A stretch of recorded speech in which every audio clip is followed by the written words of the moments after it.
This is from FIREMAPLE. They reached out and said, hey, we'd like to send you this stove to check out. Normally I wouldn't get another stove. I have more stoves than I can shake a stick at. But there was a feature about this one, two features actually, that I was intrigued by.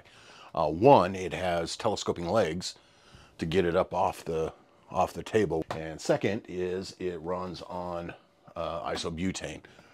They're calling this a split gas stove, and I know on YouTube there are other videos of the Saturn stove, and this is considered the Saturn X, probably because of the legs. They say specifically, and we'll see if it does on this one, that you can't run the propane. Now, people have done it, so on and so forth, you know, the 1 pound tanks, but they say not to do it. Now, I'd love to read off some of these specs here for you, but it is 100% in Chinese. I mean, I can look at what I've got printed up here and tell you what it weighs. It weighs 3.2 pounds. Unfolded size is 9.8 inches by 4.6 inches. The extended unfolded size is 9.8 inches by 15.7 inches. So it gets up, you know, a good 12, 13 inches, looks like. All right, so in the box, we have, there it is, our container. Pretty nice, comes nicely packaged. It's a fairly robust case. Got a little carrying handle on it like that, so you can just pick it up, walk around with it. So as you can see, it's smaller than the Jetboil Genesis total package. To get out all our debris.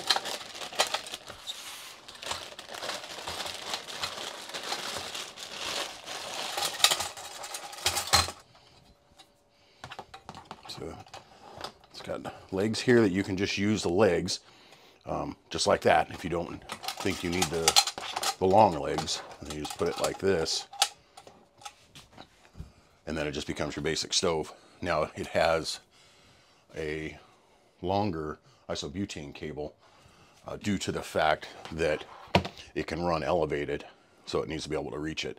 It also has on the bottom, which we'll go over, this little magnet, and you actually stick the isobutane tank to it, and it hangs there.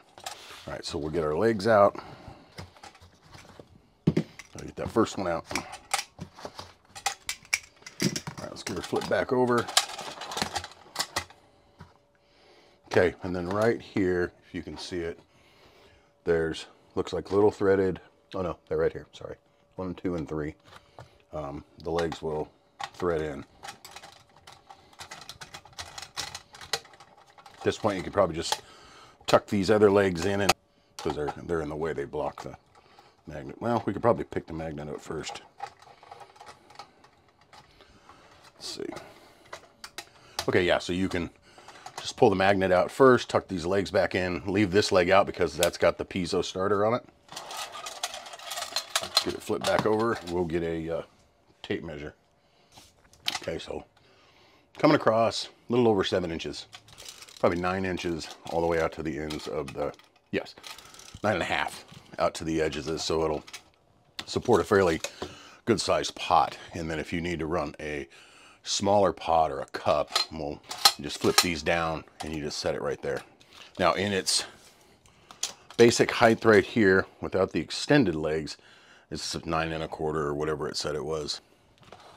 And I'm assuming to get the legs out, you just pull up on them, and they've got a little detent there, just like that. So you see the line, little arrow right there. Hopefully you can see that. Lines up with that line and at full height here. And so that is now 14 3/4. And then here is the piezo starter. So we'll grab a gas, just like that. Okay, this just hangs right here, sticks right to it. Still gives you access to the gas control, so you can adjust it as you're using it. But you only want to run these upside down in extremely cold weather. That brings us to the next feature of this is, before you can run the tank inverted. You have to have the stove going for a solid 5 minutes. And then these right here are like preheating combustion tubes. So these things get super hot. And what it does is it helps the liquid fuel, when you're running the can upside down, helps to vaporize the fuel again, turn it into vapor so it'll burn. All right, so just for some size comparison, this is a 10 inch. A 10 inch fits on there. That's pretty good. And then this is a 8 inch.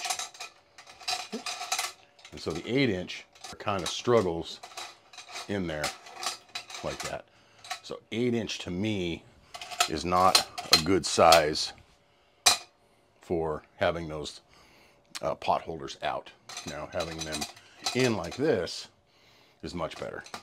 I would say a 12 inch or a 10 inch, like a cast iron, like my 12 or 14 inch cast iron on here is going to be perfect. You know, there's enough traction on the bottom of the cast iron that these feet will actually get a good purchase on it.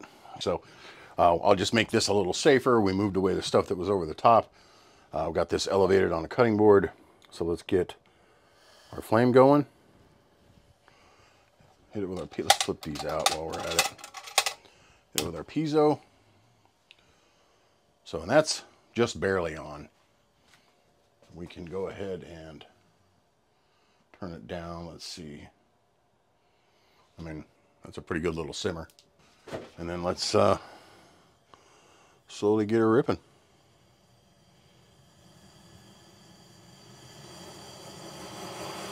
So they say it's 15,000 BTUs, probably at its highest. That's its highest right there. Turn it down to a reasonable. It says it's supposed to be a windproof design. Let's put a fan on, see what happens. It's a standard box fan on low. So that's that'd be a pretty decent wind. But blowing that flame around pretty good. I would highly recommend a windscreen if you were going to be in super windy conditions. Let's move with getting some water on here, and we'll boil that up. This is going to be the configuration for this pot. It's too small in diameter, and it makes those legs want to flip up. All right, so what we're going to do is we're going to add 32 ounces water bottles.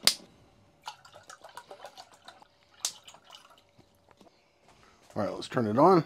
Get too crazy with it. I'm watching the flames here. You may be able to see them or not. They're pushing right up to the edge. So we'll leave it roughly in that neighborhood. There we go. We'll stopwatch. We'll see how long that takes to boil that water, 32 ounces. Okay, we are 253 in, and it is really close to boiling. All right, I'm going to call that a boil. 6 minutes to get to that. So anyway, 6 minutes, pretty respectable here. This is a pretty thick pot. They're almost like cast iron. They're that thick. And so they take quite a while to actually get up to temperature like cast iron would. So if it had been done in a thin stainless steel, you know, billy pot or something like that, or a titanium Tokes pot or Snow Peak pot, I would imagine it would have got there a bit quicker. And if I was outdoors and didn't really care and I really wanted to put the screws to it, I know it could get there a lot faster. When it comes to making coffee water, 3 minutes, 5 minutes, 2 minutes, 6 minutes. I don't know that it really matters. I usually start the water, go off and do something else. By the time I come back, it's rolling. It's not hot underneath. We kind of thought it was going to be. Let's mess with our portable grill pan here. Also comes in its own little case. Nothing, you know, nothing too crazy. Then these flip out. You see that? Just like that. Okay. And then still hot. Put that guy right on top of that. Now see, that's what I'm talking about. That sits on there like a cast iron pot would. So that I'm pretty happy with. That I will definitely cook some steaks on that, some chicken. I'll be using this. Oh yeah, that's great. That thing sticks like like there's no tomorrow, because it's got all, see, it's got all this groove in here, so it's designed to work with this. So I'm happy. So great accessory. Recommend highly. If you buy the stove, buy the griddle. But based on first impressions, do I think it's perfect? Not by any stretch of the imagination. It has some issues. I don't like the fact of pot size, you know, can be kind of a precarious position, you know, for how they're situated on there. I do like the fact that it's isobutane. That's kind of the direction I'm headed to, along with electric. But if I've got to use gas, I'd like to use isobutane. Much smaller, much easier to carry around. I don't know if they're any cleaner than regular propane, but so first impressions, I'm okay with it. We'll do some, you know, long-term testing. We'll use it again. I have an event coming up where I was planning on using this because it's a 4-day deal. I got to do a lot of cooking. There's a cooking competition, the whole spiel. So I plan on using this for a lot of that. Anyway, thanks for watching. But don't worry, we will be back camping again. And I really do appreciate that you guys do this. And if you could like and subscribe, that'd be awesome. It all helps the channel. And I thank our sponsors for sending these things. I thank FIREMAPLE for sending this one. All right, guys, have a good one. Catch you next time.